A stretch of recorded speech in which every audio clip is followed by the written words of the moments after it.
It was a beautiful Sunday afternoon on April 6th in 1997. Vidar Lillelid was driving home with his family along Interstate 81 in Greenville, Tennessee. They were Jehovah's Witnesses and were returning home from a successful missionary trip in Johnson City, where they had spent the weekend. Vidar's daughter, Tabitha, was in desperate need of a restroom, so Vidar pulled off at a rest stop along the highway. Vidar and his 2-year-old son Peter stretched their legs as his wife, Delphina, took Tabitha to the facilities. Within minutes, 3 of them would be dead in a ditch along a deserted road, and 6 teenagers would be on the run for their murders. In recent years, news media has begun to reevaluate and deconstruct the Satanic Panic, a bout of mass hysteria that afflicted the United States for over a decade. But what if it wasn't just hysteria? What if some of it was true? Ritual Rewind brings you into the darkest corners of the 1980s, uncovering the crimes, conspiracies, and occult fears that shaped a generation. Tonight, we rewind it back to 1997 and dive into the brutal mass murder of the Lillelid family by a half a dozen teenagers. It's the case of the Devil and the Road Trip murders. And I'm your host, Drew, and you're listening to the Ritual Rewind.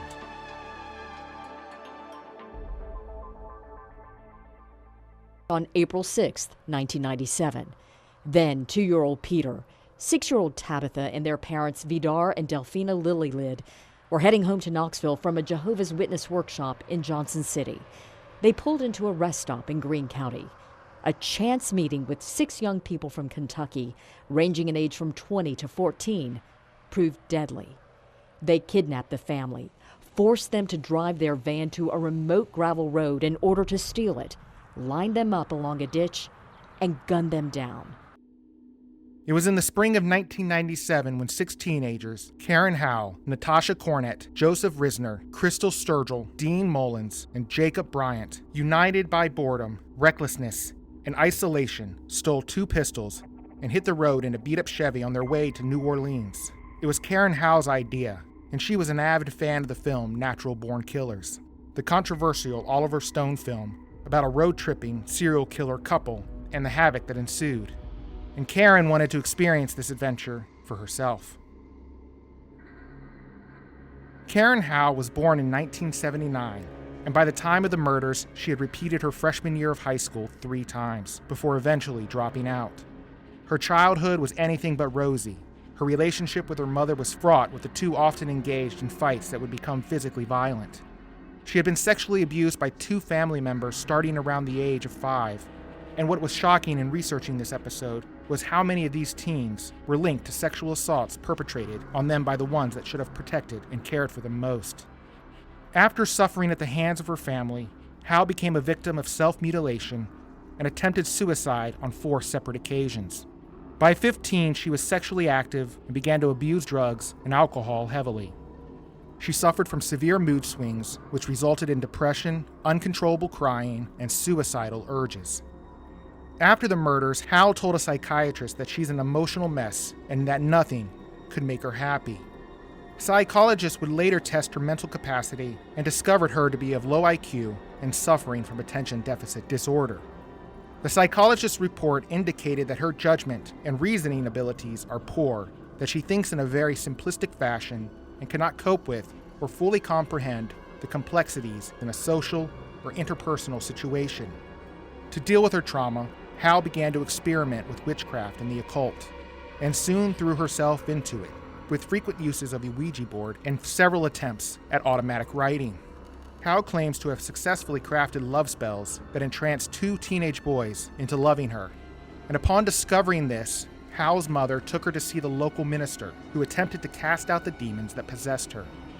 But his actions had no effect on Hal, and did little to curb her interest in the occult. She began to hear voices and would hallucinate images of snakes, spirits, and demons. Hal's interest in the occult was matched only by her friend, Natasha Cornett. Natasha would say her name spelled backwards was Satan. Cornett was born in 1979 and was 18 at the time of the killings. Her childhood, like Hal's, was wrecked almost as soon as it started. She was the product of an extramarital affair perpetrated by her mother, and that was just the beginning. Her home life was unstable. Her mother went through a string of boyfriends, many of whom attempted to act as temporary father figures to the young girl. But none of the men could deal with Cornett's mother's persistent infidelities and violent outbursts, leaving Cornett to feel isolated and abandoned. This instability led to a battle with bulimia that resulted in a 30-pound weight loss until she was eventually hospitalized for the issue. There, she was diagnosed as a manic depressive and bipolar. Cornett also suffered from self-mutilation, which intensified as she grew older. She attempted suicide on multiple occasions. Cornett would later recall the first time she ever attempted suicide. I remember trying to kill myself. I was in my crib, and I tried to suffocate myself with a blanket. I remember that my mom was like yelling at me for something. She was just like I couldn't do anything right to her or for her, no matter how hard I tried. It's like I couldn't make her love me. And one night, it just kind of all hit me. Cornett was 4 years old when that occurred. Cornett's mother would eventually be diagnosed as being a manic depressive. It was in middle school that Cornett entered her goth phase and began to dress in the stereotypical dark clothing. She painted her nails black, wore black lipstick, and black eyeliner. She dropped out of school as a freshman, and she started using heroin, ecstasy, and acid.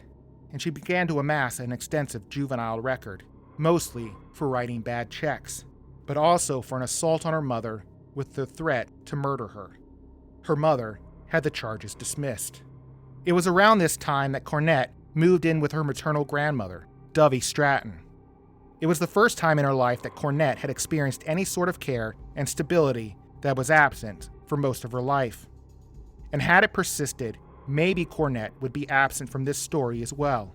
But that wasn't in the cards for her. In the same year that she moved in with Dovie, Dovie suffered from a burst gallbladder that forced her into an emergency surgery. Dovie died on the table.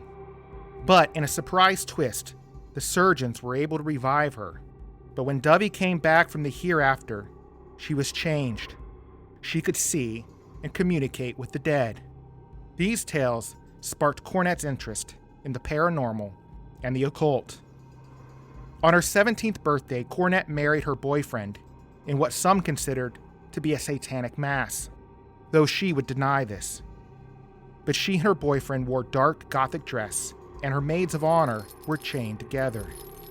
The couple were divorced within 10 months, with Cornett's husband abandoning her like every other man in her life.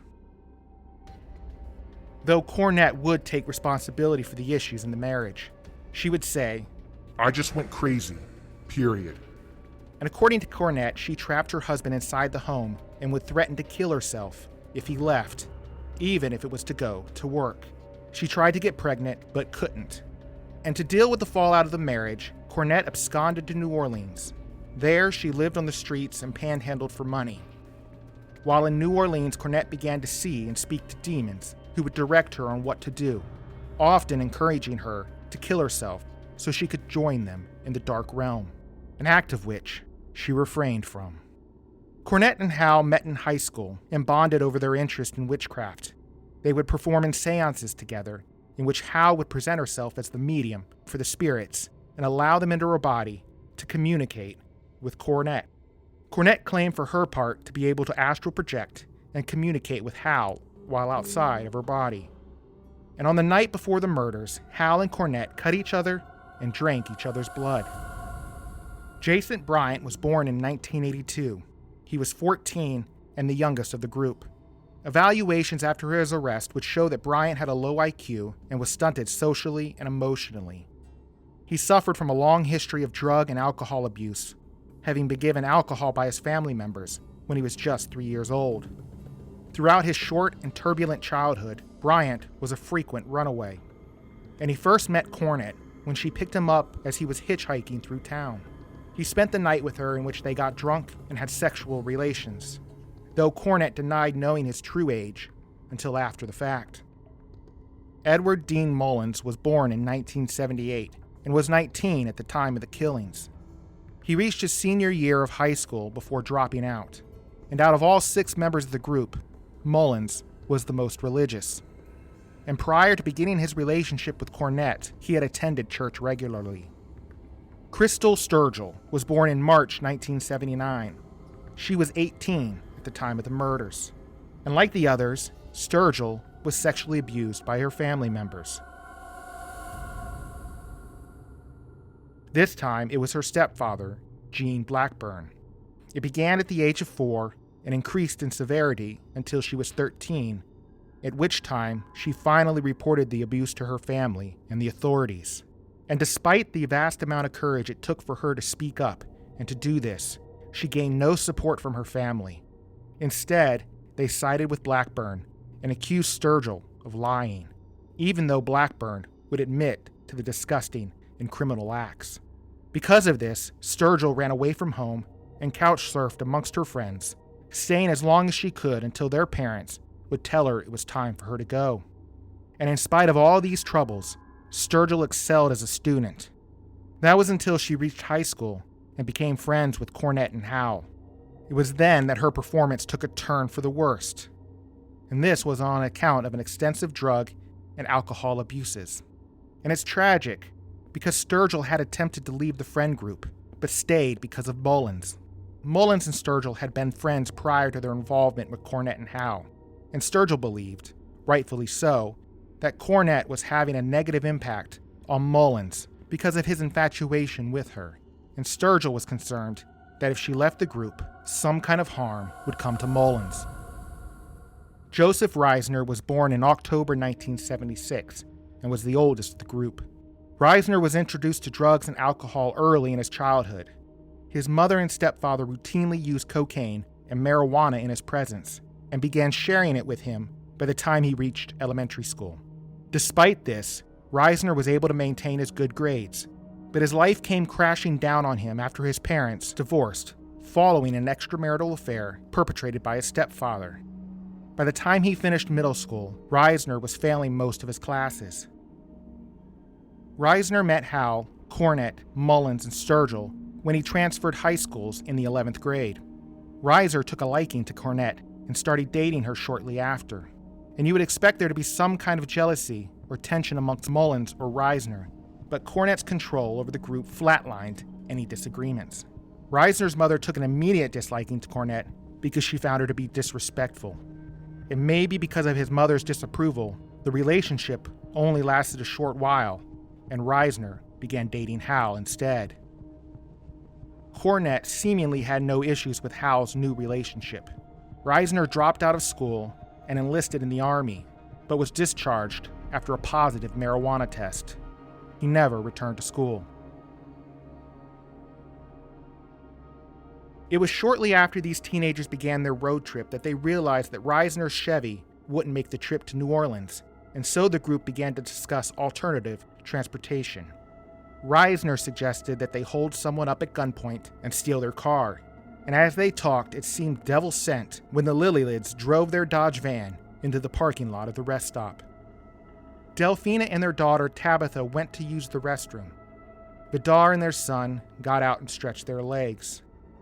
The Lillelids were halfway through a 2-hour trip home from a weekend away at a Jehovah's Witnesses event.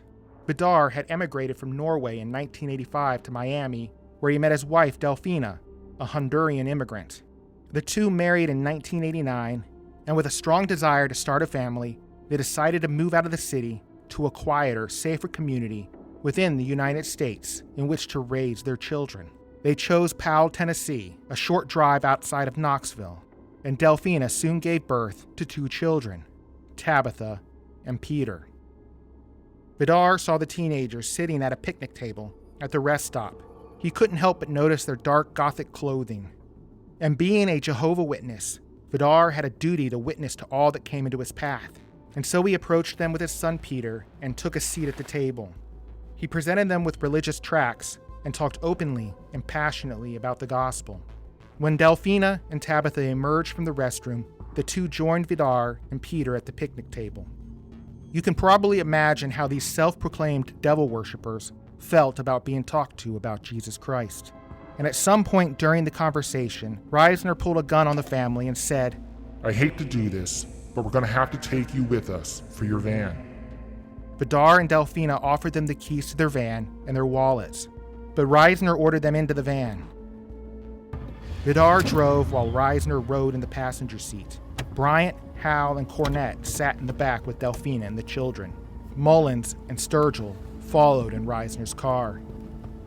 The family was obviously in distress, and Delfina attempted to calm the children by singing, but Bryant grew irritated and commanded her to stop under the threat of death. Reisner instructed Vidar to turn off Bellyton exit and on to a secluded road. Reisner ordered the family out of the van and lined them up along a ditch. Vidar and Delfina begged that their children's lives be spared, but the teenagers refused. And what happened next is disputed amongst Howell, Cornett, Reisner, Bryant, Sturgill, and Mullins. Each one of them told a slightly different tale, each one minimizing their participation while elevating the others. But what we do know is that the Lillelids were shot one by one. Investigators believe that each one of the teenagers took their turns in the murder. There were certainly enough bullets expelled from those two guns to make that case. Vidar was shot 6 times. His wife, Delfina, was shot 8 times. Tabitha was shot once in the head, and Peter was shot twice, once through the eye. A coroner's report would state that the bullets fired into Vidar and Delfina formed the shape of a pentagram, and a nearby resident recalled hearing gunshots and the happy sounds of laughter and people playing. It was likely the teenagers celebrating their mass murder. Afterwards, Delfina and Peter were still alive. The teens loaded up into the van, Reisner at the wheel. Bryant was thrumming with excitement. He wanted to listen to Marilyn Manson, but he couldn't find the music on the radio. Reisner drove over the bodies while he fled the scene. He claims it was unintentional, but investigators find it difficult to believe, and it seems to them like one more horrific act on top of a series of horrific acts. The teens then drove to a Waffle House for dinner. It was there that they made their decision to abandon their journey to New Orleans, and instead they would travel to Mexico. It was in Mexico that they were apprehended and returned to the United States. Peter was found alive in the mud, tucked in his mother's arms. After Peter recovered in the hospital, he went to live with his father's sisters in Sweden. It was a trip the family had been planning and saving for in the months prior to their deaths. The 6 teenagers pled guilty to the murders in exchange for the removal of the death penalty, and there they remain in jail to this day. Cornett didn't stay out of trouble, even while in jail. She had an interaction with a former subject of this podcast, Krista Pike. In August 2001, Cornett helped Pike in the attempted murder of another woman in prison. Pike was convicted in the attack, but Cornett was not charged. 20 years after the fact, Sturgill wrote, "I am no longer the broken shell of a girl who was too afraid to stand up on the gravel road. I still struggle with the scars that so many years of abuse left me with. But the woman I have grown into would have done more than hide her face and cry that day. She would have fought for what she knew was right, even if that had put her in the path of danger. And there is not a day that goes by that I do not think of Peter Lillelid and wonder how he is doing. However, I don't believe I deserve to die in prison for the murder. I never thought or ever wanted or intended that someone would die. That's never who I was, then or now. In my own heart, I have never stopped hoping and believing that maybe one day I'll have the chance of walking out of prison. I've always hoped that Peter's heart is beautiful and that the tragedy of what happened to his family didn't cast a shadow over it.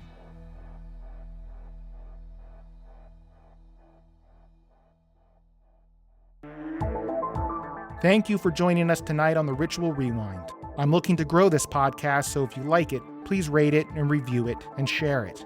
If you're listening to this on YouTube, give it a like and a comment. And as always, you can interact with us at The Ritual Rewind on Instagram, TikTok, and Facebook.